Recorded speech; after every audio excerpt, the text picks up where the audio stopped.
Atos 3. A cura de um coxo em Jerusalém. Pedro e João estavam se dirigindo ao templo para a oração das 3 horas da tarde. Estava sendo levado um homem coxo de nascença, que diariamente era colocado à porta do templo chamado Formosa, para pedir esmolas aos que entravam. Quando ele viu Pedro e João, que iam entrar no templo, pediu que lhe dessem uma esmola. Pedro, fitando-o juntamente com João, disse: "Olhe para nós." Ele os olhava atentamente, esperando receber alguma coisa. Pedro, porém, lhe disse: "Não possuo nem prata nem ouro, mas o que tenho, isso lhe dou. E em nome de Jesus Cristo, o Nazareno, levante-se e ande." E pegando na mão direita do homem, ajudou-o a se levantar. Imediatamente os seus pés e tornozelos se firmaram, e dando um salto, ficou em pé. Começou a andar e entrou com eles no templo, pulando e louvando a Deus. Todo o povo viu o homem andando e louvando a Deus, e reconheceram que ele era o mesmo que pedia esmolas, assentado à porta formosa do templo, e ficaram muito admirados e espantados com o que lhe tinha acontecido. A pregação de Pedro no templo. Enquanto aquele homem ainda se mantinha ao lado de Pedro e João, todo o povo, perplexo, correu para junto deles no pórtico chamado Salomão.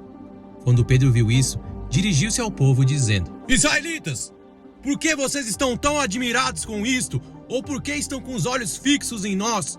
Como se pelo nosso próprio poder ou piedade tivéssemos feito este homem andar? O Deus de Abraão, o Deus de Isaque e o Deus de Jacó, o Deus dos nossos pais, glorificou o seu servo Jesus, a quem vocês traíram e negaram diante de Pilatos, quando este já havia decidido soltá-lo. Vocês negaram o santo e o justo e pediram que fosse solto um assassino. Vocês mataram o autor da vida, a quem Deus ressuscitou dentre os mortos, do que nós somos testemunhas. Pela fé no nome de Jesus é que esse mesmo nome fortaleceu a este homem que vocês estão vendo e bem conhecem. Sim, a fé que vem por meio de Jesus deu a este homem saúde perfeita na presença de todos vocês. E agora, irmãos, eu sei que vocês fizeram isso por ignorância, como também as suas autoridades o fizeram. Mas Deus assim cumpriu o que tinha anunciado anteriormente pela boca de todos os profetas, que o seu Cristo havia de padecer. Portanto, arrependam-se e se convertam, para que sejam cancelados os seus pecados, a fim de que da presença do Senhor venham tempos de refrigério, e que Ele envie o Cristo, que já foi designado para vocês, a saber, Jesus, ao qual é necessário que o céu receba até os tempos da restauração de todas as coisas, de que Deus falou por boca dos seus santos profetas desde a antiguidade. Porque Moisés disse: "O Senhor Deus fará com que do meio dos irmãos de vocês se levante um profeta semelhante a mim. A esse vocês ouvirão em tudo o que lhes disser. Quem não der ouvidos a esse profeta será exterminado do meio do povo." E todos os profetas, a começar com Samuel, assim como todos os que falaram depois dele, também anunciaram estes dias. Vocês são os filhos dos profetas e da aliança que Deus estabeleceu com os pais de vocês, dizendo a Abraão: "Na sua descendência serão abençoados todas as nações da terra." Tendo Deus ressuscitado o seu servo, enviou-o primeiramente a vocês para abençoá-los, no sentido de que cada um abandone as suas maldades. Atos 4. Pedro e João diante do Sinédrio. Enquanto Pedro e João ainda falavam ao povo, chegaram os sacerdotes, o capitão do templo e os saduceus, ressentidos porque os apóstolos estavam ensinando o povo e anunciando em Jesus a ressurreição dentre os mortos. Prenderam Pedro e João e os recolheram ao cárcere até o dia seguinte, pois já era tarde. Porém, muitos dos que ouviram a palavra creram, subindo o número desses homens a quase 5.000. No dia seguinte, as autoridades, os anciãos e os escribas se reuniram em Jerusalém, com o sumo sacerdote Anás, com Caifás, João, Alexandre e todos os que eram da linhagem do sumo sacerdote.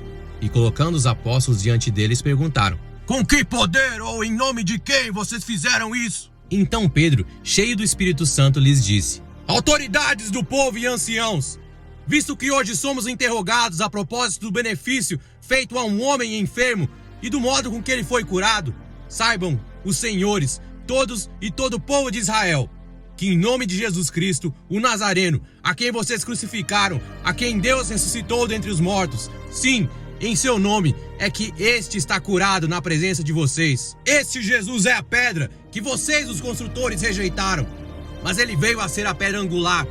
e não há salvação em nenhum outro, porque debaixo do céu não existe nenhum outro nome dado entre os homens, pelo qual importa que sejamos salvos. Ao verem a ousadia de Pedro e João, sabendo que eram homens iletrados e incultos, ficaram admirados e reconheceram que eles haviam estado com Jesus. Vendo que o homem que havia sido curado estava com eles, nada tinham a dizer, em contrário, e mandando-os sair do sinédrio, discutiam entre si, dizendo: Que faremos com estes homens? Pois todos os moradores de Jerusalém sabem que um sinal notório foi feito por eles, e não o podemos negar. Mas para que não haja maior divulgação entre o povo, vamos ameaçá-los para não falarem mais neste nome a quem quer que seja. Chamando-os, ordenaram-lhes que de modo nenhum falassem nem ensinassem no nome de Jesus. Mas Pedro e João responderam: Os senhores mesmos julguem se é justo diante de Deus ouvirmos antes aos senhores do que a Deus, pois nós não podemos deixar de falar das coisas que vimos e ouvimos. Depois, ameaçando-os mais ainda, os soltaram, não tendo achado como os castigar por causa do povo, porque todos glorificavam a Deus pelo que tinha acontecido. Ora, o homem em que tinha sido operado esse milagre de cura tinha mais de 40 anos de idade. A igreja em oração. Uma vez soltos, Pedro e João procuraram os irmãos e lhes contaram tudo o que os principais sacerdotes e os anciãos lhes tinham falado. Ouvindo isto, unânimes, levantaram a voz a Deus e disseram: Tu, soberano Senhor, fizeste o céu, a terra, o mar e tudo que neles há. Disseste por meio do Espírito Santo, por boca de Davi, nosso pai, teu servo. Por que se enfureceram os gentios e os povos imaginaram coisas vãs? Os reis da terra se levantaram, e as autoridades se juntaram contra o Senhor e contra o seu ungido. Porque, de fato, nesta cidade, Herodes e Pôncio Pilatos, com gentios e gente de Israel, se juntaram contra o teu servo Jesus, a quem ungiste, para fazerem tudo o que tua mão e o teu propósito predeterminaram. Agora, Senhor, olha para as ameaças deles e concede aos teus servos que anunciem a tua palavra com toda a ousadia, enquanto estendes a tua mão para fazeres curas, sinais e prodígios, por meio do nome do teu santo servo Jesus. Tendo eles orado, tremeu o lugar onde estavam reunidos. Todos ficaram cheios do Espírito Santo e com ousadia anunciavam a palavra de Deus.